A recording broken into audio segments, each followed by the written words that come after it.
আসসালামু আলাইকুম ব্যারিস্টার হাসান। ওয়ালাইকুম আসসালাম। হোম অফিস ডিক্লেয়ার করেছে তারা ইমিগ্রেশন ফিস আবারও বাড়াতে যাচ্ছে। এই সম্পর্কে আপনার কাছে বিস্তারিত কি তথ্য আছে?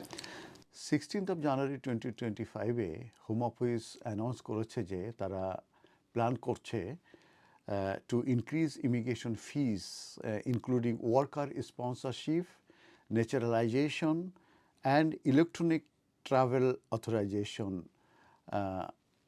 সংক্রান্ত যে ফিস আছে এটার ইনক্রিজ করবে। তো 16th জানুয়ারি 2025-এ হোম অফিসে অ্যানাউন্সমেন্টটা করেছে এবং একটি ড্রাফট যেটা নাম হচ্ছে immigration and nationality fees amendment order 2025, যেটা লেট করা হয়েছে বিফোর পার্লামেন্ট, এবং সেই বিলে অর্ডারে মূলত ড্রাফট অর্ডার যেটা পার্লামেন্টে লেট করা হয়েছে, সেটাতে প্রপোজ করা হয়েছে নিউ ফিস, এবং যেটা ইন্ট্রোডিউস হবে as soon as parliament time allows, assuming the legislation is approved by the commons and the lords. তার মানে হাউস অফ কমন্স এবং হাউস অফ লর্ডস এই ড্রাফটটা যখন অ্যাপ্রুভ করবে তার পরেই এটা কিন্তু ইমপ্লিকেশন হতে যাবে, কিন্তু ইমপ্লিকেশনের ডেট কিন্তু এখনও বলা হয় না, কিন্তু বলা হয়েছে অ্যাজ সুন অ্যাজ পসিবল এটা অ্যাপ্রুভ হওয়ার পরে। তো এটা অ্যালাউ করবে হোম অফিসকে এই ড্রাফটটা যখন পাস হবে টু ইনক্রিজ দ্য ম্যাক্সিমাম ফি, এবং that can be charge on a range of immigration, nationality, products and services. এবং এটা করার কারণ হিসাবে যেটা বলা হয়েছে, as a part of efforts to reduce the reliance of the immigration and border system on taxpayer funding. The employer যারা sponsoring করবে ওয়ার্কারদেরকে অন স্কিল্ড ওয়ার্কার স্কিমে কিংবা আদার ওয়ার্কার ভিসা রুটে, তারা মূলত ফেস করবে সিগনিফিক্যান্ট ফি হাইক, এবং সেটা ফর সার্টিফিকেটস অফ স্পন্সরশিপ এবং the replacement sponsor A worker process.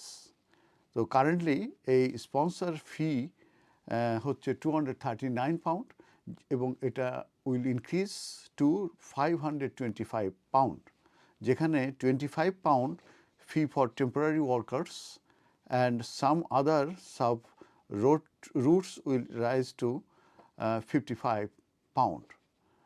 আর এখান থেকে এই চার্জগুলো থেকে এস্টিমেট করা হচ্ছে যে কন্ট্রিবিউট করবে £111 million in addition income by 2025 to 2026। আর ইলেকট্রনিক ট্রাভেল অথরাইজেশন যেটা ইনক্রিজ করা হবে এবং সেখান থেকেও জেনারেট হবে an additional £140 million for the Home Office in the 2025-2026 fiscal year. আর cost of applying for British citizenship এটাও will increase from £1,500 to £1,600 5 pence। আর fee for naturalisation as a British overseas territory citizen এটাও rise হবে from £1,000 to £1,070। আর এই যে increase, এটার কারণে এটা অ্যাডজাস্টমেন্ট হবে এবং প্রজেক্টেড করা হচ্ছে যে এটা £18 million মূলত রেভিনিউ ইনকাম করবে হোম অফিস ইন 2025 অ্যান্ড 26।